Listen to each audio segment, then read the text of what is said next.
It's Friday, the 21st of March. We've had winter and fool's spring, so the meme goes. So we're now it's spring of deception. The weather is warm in Oxford.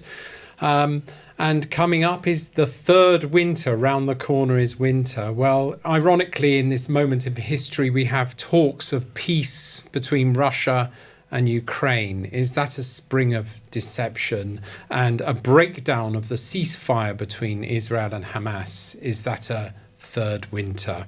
Welcome to the Internet Seriously, a humorous look at tech, news and politics. I'm Lucian Taylor in Oxford. I'm Emily Taylor in Oxford. I'm Alice Taylor, also in Oxford. Yay, it's the Taylors. Yes, thank you. We were trying to think, who does that emulate? Is that I was thinking of the Nolan sisters, but they're just sisters where they had different generations. Yeah. But you mentioned the Partridge family. I think we're the internet's to me, it's answer like to the Partridge family. Yes. Succession. Nice dark twist there from Alice. What's her name? Is it you? Are you Shiv? Are you Shiv? You're Shiv. Perfect. Yeah. Alice is Shiv. That makes me Ken. You're the dad. I'm the dad. Of course, I'm the dad. Anyway, coming up today, Friday the 21st of March, Heathrow is broken. A fire in a power substation 7 miles away is disrupting 1,300 flights today. We ask, where was the backup? Next, this week on the BBC's World Service programme, The Fifth Floor, they discussed the shocking idea of going on holiday without your phone. What do we think? And the TV series Adolescence shines a light on online misogyny and the manosphere's impact on British teenagers. Keir Starmer's been talking about it. So do we.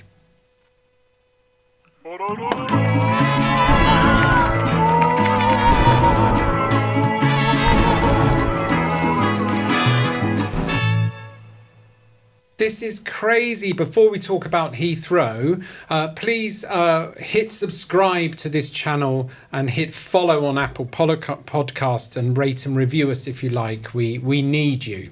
Thanks very much. So, Emily, Heathrow is broken. We were going to talk about roadblocks and all sorts of things today, but actually we woke up... Information integrity. Yeah, that's right. We woke up this morning and we've got a big conference coming up, the Global Signal Exchange Global Anti-Scam Alliance conference in London early next week.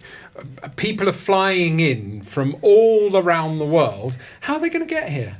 Well, I think they might go via Reykjavik, which has been what many people have had to endure today, because Heathrow is completely closed today because of a fire in an electricity substation, I think in Hayes.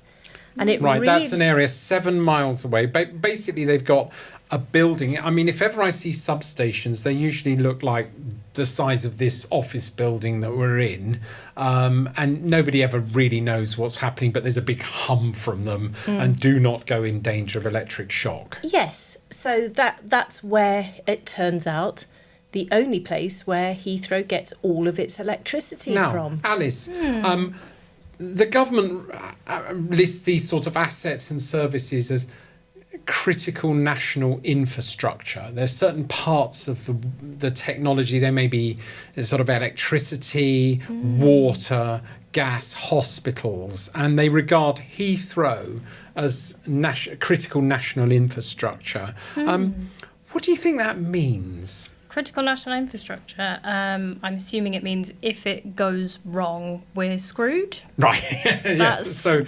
let's sort of break down this analogy. We've got this airport. Let's imagine that this airport is a nice sort of great big piece of Lego, and you've got lots of little lights in it, and that's what makes the runway in the dark, and that's what services all the security systems, and more critically the computer systems that decide when you can land your plane and when you can take off your plane. So pretty sophisticated stuff, even for a Lego model, that is. And then at the end of it you've got one plug.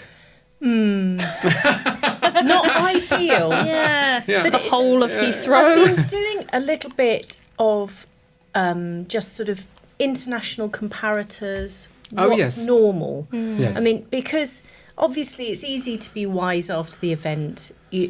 I've looked at the pictures from the electricity substation in question. It is in big flames. It's a major fire. I hear there's 70 fire and rescue service vehicles on site right now. Yes, so it's and 150 people have been evacuated from nearby locations. So it's obviously not just, a bin fire, is it? It's not. It seems like a major fire. However, one of the recommendations from the US Government Accountability Office in the United States in 2023 was that airports should have redundant electricity supply so that they could withstand and recover rapidly from electrical power disruptions. And they did a survey. They found that only 4 airports of the ones that they surveyed over 30, had reported installing microgrids, which are capable of independently generating, distributing and storing power. LAX is installing an electrical... That's Los Angeles Airport, Thank you. Yeah, is installing an electrical redundancy project. Dubai Airport has 3 substations. That's sort of, so if they're... maybe there's a link here between sort of doing it and money. And I've been going, what are the busiest airports in the world? Clearly Heathrow, second busiest airport in the world. Frankfurt, very busy airport, actually had a power supply cut by a dormouse in 2024, which ate through one of the cables in a substation. Unfortunately, the dormouse didn't make it. I was going to ask, was the mouse okay? The mouse was found dead at the scene. And this resulted in a major incident at Frankfurt where there were 11 flight cancellations. Right. Okay. Right, you see what I'm saying yes, here? I do. And this is off the back of also a series of British Airways farcical outages where basically their flight patterns and their flight landing software has got stalled and they didn't have enough service engineers and things. I mean, as an engineer, it's an anathema to me that such a major operation.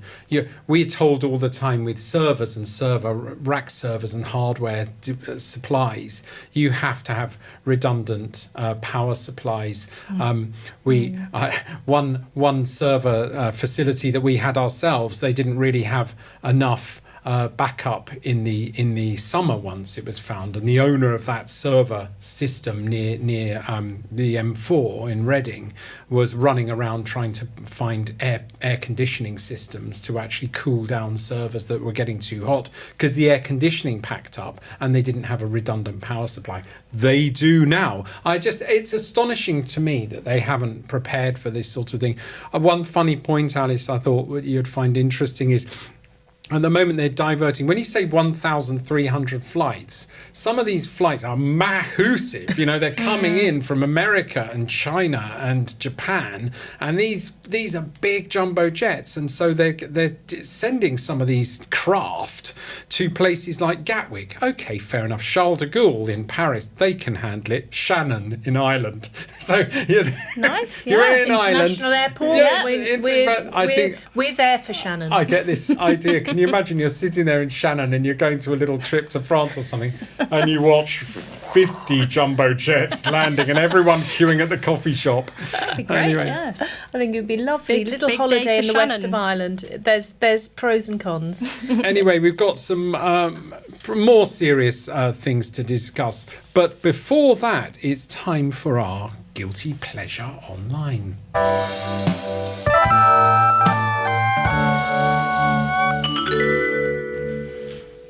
It's one of the Partridge family. It's my daughter Alice Taylor on the Guilty Pleasure Online block today. Alice, What is your Guilty Pleasure Online? This week, my Guilty Pleasure Online is Ramadan cat talk.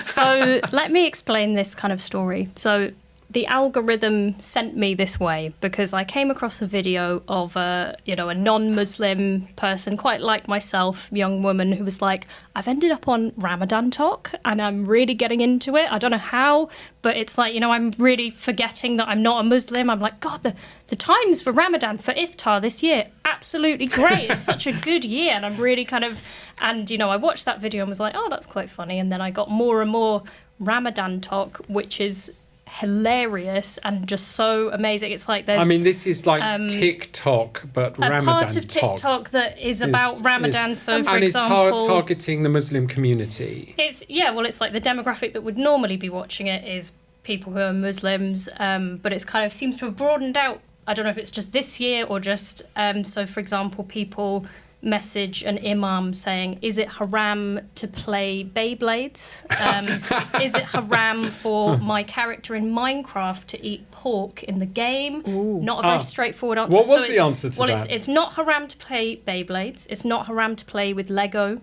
It isn't haram, but it's not recommended to pray in the club. Oh, right. The Minecraft pork thing, that was complicated. He was like, I don't want to say no, because then everyone will be like, oh, this crazy religion where they're not even allowed to eat pork in a game. But, if you do it sensitively, if it's just for the health of your character, then go for it. I'm intrigued by this, Alice. Where don't do you the think, cats Emily? come in, Alice? I want both of those. Yeah. Okay. Yes. Thank you. I'm interested in this because what we had with the banning of TikTok, and I still don't know where we are because I think that was suspended in America, leading to a sort of breakdown of culture and norms, which is, and I think your question about the cat is absolutely pertinent here. But that we're actually hearing different communities talk, not only talking to each other, but other communities coming and stalking and lurking, and sort of stalking and lurking, but also learning and also being like, oh, it's just. It's just people having fun. There's like a meme that is famous of like someone asking a sheikh, is it allowed? I've broken my fast because I tripped over and a slice of apple and a piece of shawarma with a little bit of tahini and 2 litres of water just fell into my mouth. Has Allah I love this. fed me? Emily, in our Partridge Family enthusiasm, we both tumbled over each other in questioning there. Back to your serious cat question. Yes, so where do the cats fit into Ramadan That's a really Talk? good question. So the cats fit into Ramadan Talk because Muslim owners of cats will film, they get up at 4 to have their suhoor, breaking their fast before the sun rises, and the cat is awake because 4 a.m. is prime cat time, and the cat's there like, what are you all doing awake in we're my seeing house? A beautiful and cat. so Eating stuff. Yeah, they film the cats. And the cat's reaction. A part of the, they break the fast as well. Oh, So- wonderful. Thank you very much for your guilty pleasure online this week. Yeah. Moving on this week.